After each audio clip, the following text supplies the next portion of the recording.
लेकिन बात जम्मू कश्मीर में तिब्बी निज़ाम की हो रही थी। शोबा सेहत की हम बात कर रहे थे, तो जहां यूनियन टेरिटरी में एक बड़े इदारे के ताल्लुक से हुकूमत का जवाब आया। मरकजी हुकूमत ने भी गुज़िश्ता 4 बरसों के आदादोशुमार पेश करके कहा कि जम्मू कश्मीर में तिब्बी निज़ाम बेहतर हो, इसके लिए मरकज का अब तक रोल क्या है। तो कुल मिलाकर कहा गया कि 3,481 करोड़ रुपए जम्मू कश्मीर में हेल्थ केयर सिस्टम को बेहतर करने के लिए गुज़िश्ता 4 बरसों के दौरान दिया गया। ये सवाल का जवाब उस वक्त आया जब ऐवान की कार्रवाई जारी थी, और इतना ही नहीं, ये भी क्लियर किया गया, वो जो बार बार कह रहा था कि क्या शुमाली कश्मीर या नॉर्थ कश्मीर के अंदर भी हुकूमत का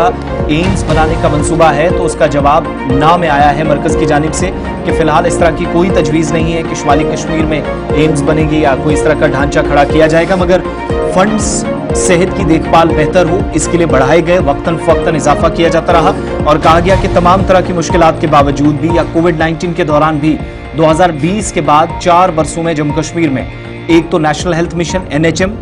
प्रधानमंत्री Ayushman Bharat infrastructure mission PMAVHIM जिसको आप कहते हैं, आयुष्मान भारत प्रधानमंत्री जन आरोग्य योजना, या जिसके तहत गोल्डन कार्ड चलते हैं, जिस स्कीम के तहत लाखों लोगों का इलाज हुआ। इन सारी स्कीम्स के तहत सरकार के मुताबिक ये सेंट्रली स्पॉन्सर्ड स्कीम्स हैं, जहां जहां जिस हिसाब से डिमांड्स की जाती रही या जरूरत महसूस की गई, वहां पर पैसा दिया गया। NHM के तहत सरकार के मुताबिक मरकजी हुकूमत ने 459.10 करोड़ रुपए 2021-22 में दिए, 651 करोड़ से ज्यादा की रकम 22-23 में, 805 करोड़ से ज्यादा की रकम 23-24 में, जबकि PMAVHIM प्रधानमंत्री Ayushman Bharat health infrastructure mission जिसको आप कहते हैं, इसके तहत 2021-22 में जम्मू कश्मीर को 16.25 करोड़ रुपए मिला,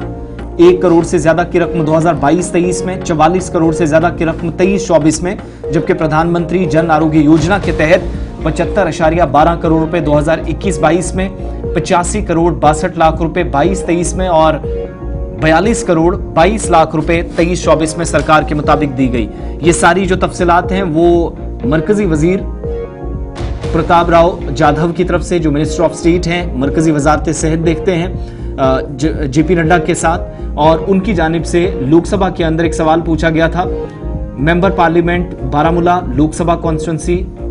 इंजीनियर रशीद, जो अगरचे खुद मौजूद नहीं है, लेकिन कहा जा रहा है कि उनके बिहाफ पे उनकी तरफ से ये शिकायत कंसर्न मिनिस्ट्री के नोटिस में लाई गई थी। एक तो ये एम्स के ताल्लुक से सवाल पूछा गया था, दूसरा जम्मू कश्मीर में कितने फंड्स कहां पर इस्तेमाल हुए हैं। दूसरा ये भी कहा गया कि 2 एम्स जो बड़े इदारे हैं जो ऑलरेडी 1 साल में जम्मू कश्मीर के लिए मंजूर हुए, एक जम्मू के लिए विजयपुर में और दूसरा अवंतीपुरा में, जो 2027 से पहले मुकम्मल हो जाएगा। लेकिन यह भी कहा गया कि कोई किसी तरह का प्रपोजल नहीं है कि के अंदर बनेगा। इसके अलावा यह भी कहा गया कि एम्स जम्मू जिसने 305 करोड़ रुपए 2021-22 में लिए, 398 करोड़ से ज्यादा पैसे 2022-23 में, 402 करोड़ से ज्यादा की रकम 23-24 में और 212.22 करोड़ रुपए 24-25 में। एम्स अवंतीपुरा के लिए जो पैसा मरकज ने दिया, जो ऐवान को जवाब बताया गया कि अवंतीपुरा ने 130 करोड़ रुपए लिए 2021-22 में, 290.1 करोड़ रुपए 2022-23 में और 2023-24 में 333 करोड़ से ज्यादा की रकम, जबकि एम्स अवंतीपुरा को 2024-25 में 255 करोड़ रुपए की ज्यादा रकम मिली है। और मेडिकल कॉलेजेस जिसमें अनंतनाग, बारामूला, डोडा, कठुआ, राजौरी, उधमपुर, हंदवाड़ा में जो चल रहे हैं, उनको भी वक्त गुजरने के साथ साथ जब जरूरत पड़ी तो हुकूमत के मुताबिक फंड्स में इजाफा किया गया। लेकिन एम्स शुमाली कश्मीर के अंदर बनेगा, इस तरह का फिलहाल कोई भी मंसूबा या तजवीज़ नहीं है।